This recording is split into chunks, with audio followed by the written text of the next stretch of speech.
Last year, I made a big series on Are They Doomed? We covered, I think, 17 different companies, and some of them are in better shape than they were. Some are in worse shape. But let's get back to it. Let's do all 17 again, and any others you might like covered. I'm Brian. Welcome to Futuraza. So jumping right in, who's first? Well, you saw the thumbnail, so you know it is a little company out of Austin, Texas, called TSLA, I think it is, for We Have Not Yet Met.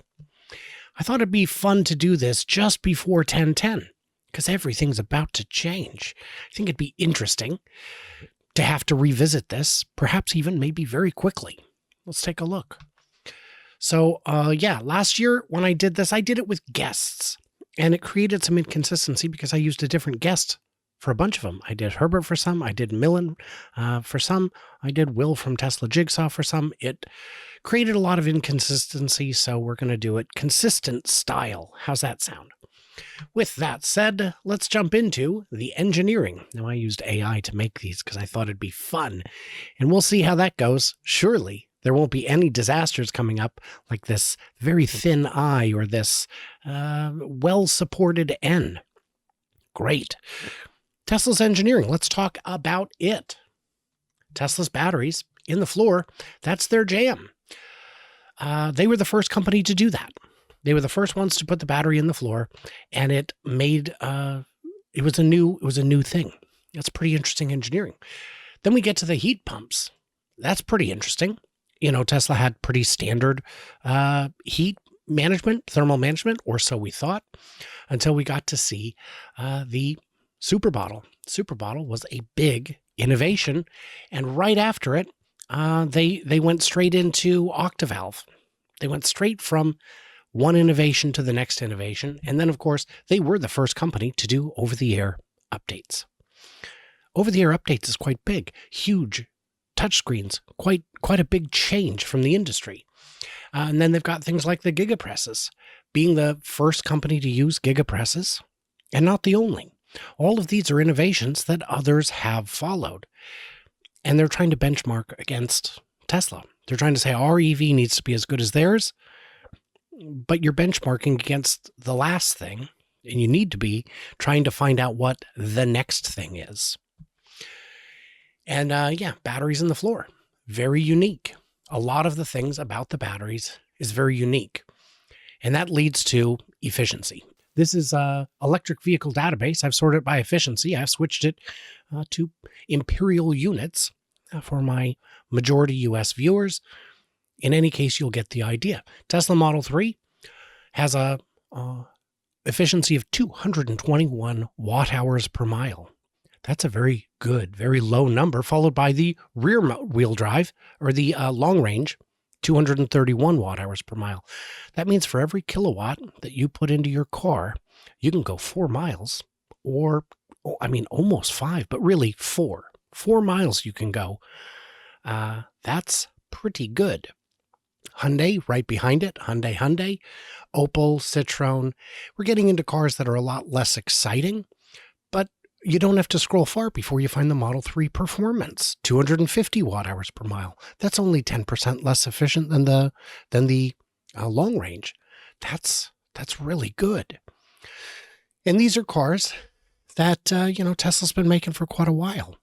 So while they'll never again be the best in every category, they continue to be the best in several categories. You can find cars that are faster, you can find cars that are cheaper, you can find cars with longer range, but it's very hard to find one that checks all those boxes. And when you do, you find a company that's losing a tremendous amount of money. So what do I give engineering? I don't know what I gave it last time. We'll find out. I guess I could just go look, but honestly, I'm going with I'm going to go with an 8. Keep it a little conservative there, because while it's pretty fantastic, the Model Y has not been refreshed yet. That's coming. The S and X refreshes were not very refreshing. The Cybertruck, while very different and groundbreaking, has some issues. They'll be worked through. I have absolute confidence, but they haven't been worked through yet. Always room for improvement. 8. Maybe a 9, but I'm going to say 8, which which gets us to my reminder to like and subscribe. I had a day last week. September 24th was the day when I lost 29 subscribers. And I thought, that's bizarre. Let me go see what video I made that was so offensive. And I checked and there wasn't one, which means odds are 29 of you guys got unsubscribed without knowing, because why would I have? It was a very weird day. So, yeah, like, subscribe, leave comments.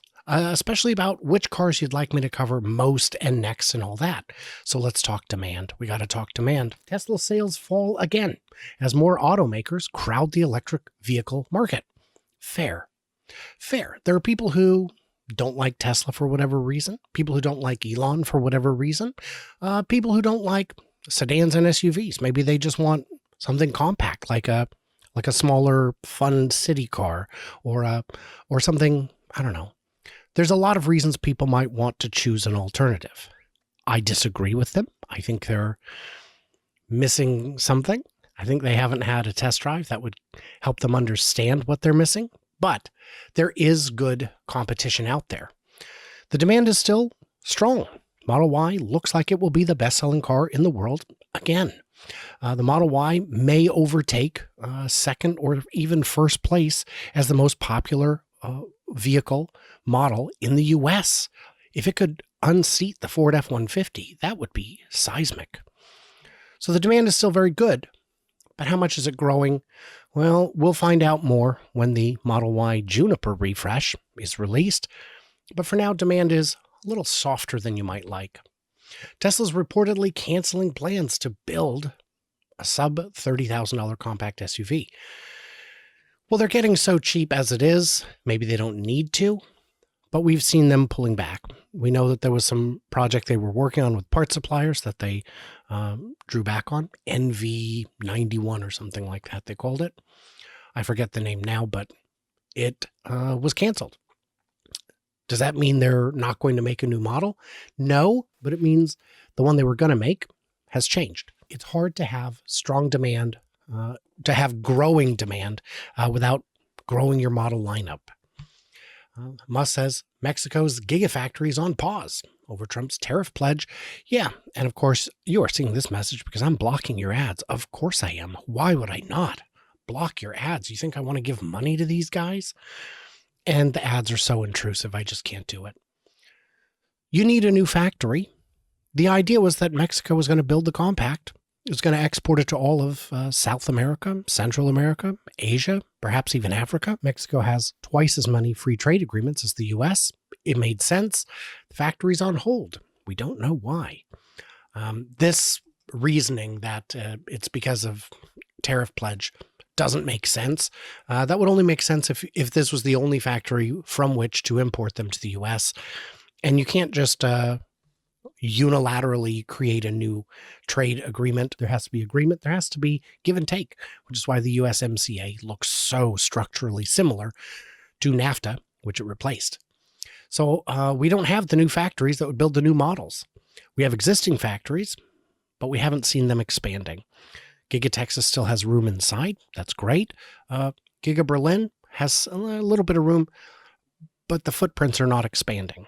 And if you're going to make a new high volume, extreme scale vehicle, I think you'd want a bunch of space.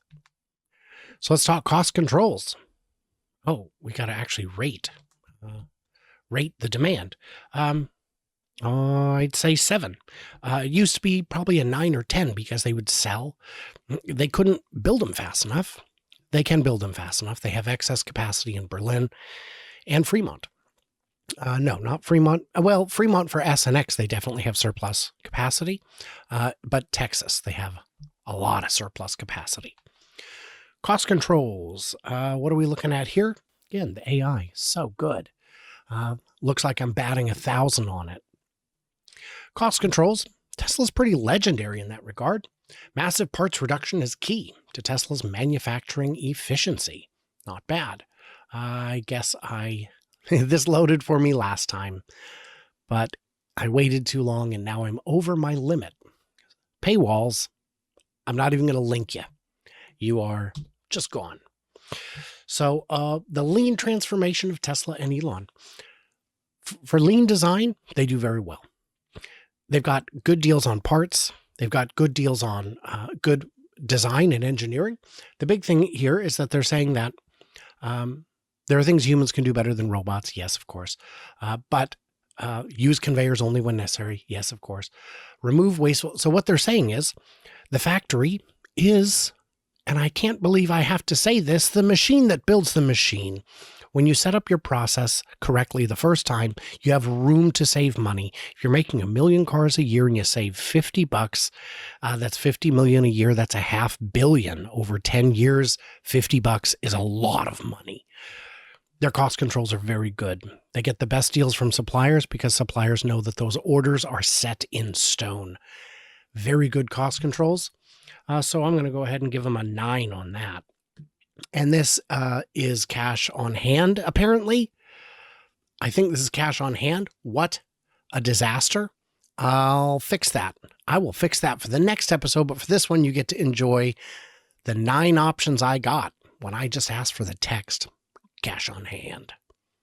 Cash flow? Cash on hand? Cash on hand. Oof, what a mess. Cash on hand? My goodness. Just not that long ago, they had $5 billion. Now they did a pair of capital raises in 2020, $5 billion each. That accounted for a lot of that growth. But despite building out 2 factories and ramping their supercompute and all these other projects, working on the bot, working on Dojo, the pile of cash just keeps growing. Now this is only as of Q2. We won't have the Q3 numbers until later this month, but that is, I'm just going to say, should I say 9 or 10? I'm going to say that's a 10. 30 billion, almost 31 billion cash on hand. That's a 10. That's enough money to build 3 more factories at once, if you so desired. That's enough money that they could keep a whole lot of cars should they decide to keep a robotaxi fleet in-house. That is a great position to be in. So that brings us to the roadmap. Oh, wow. That's another big mess up. Crazy. Doesn't matter. The roadmap. Well, if you're looking at it from an automotive perspective, and again, everything's about to change. Here we are, 2021, 22, 23. 24 is pretty flat. Pretty flat. And they're saying, well, it's going to stay flat. I disagree. I think that makes no sense at all. That ignores everything. And sports cars. What's a sports car in this? Is it the Model S Plaid? Is it the X Plaid? Why is it down? This whole thing doesn't make sense, but it's clear that Tesla could grow about 50% just with the capacity they have, just by adding more shifts, just without even really expanding all that much. They could even double within the footprints they currently have if they were to fully utilize all the lines, all the space, all the shifts. That doesn't appear to be happening, but they will grow. Growth is happening as tailwinds shift, as we get more things backing us up, lower interest rates, stronger economy, any of that can lead to more sales, price dips, all those things, good things. Solving autonomy completely, more units out the door without a doubt. So how are we doing on the roadmap? This misunderstands it. What we really need to focus on is Robotaxi Day. What to expect? Well, this is coming out probably on the 8th, so I'm not even going to speculate. You've heard my speculation. The roadmap, despite the very weak expansion of factories, I'm going to give the roadmap 8. I think I'm going to give it an 8.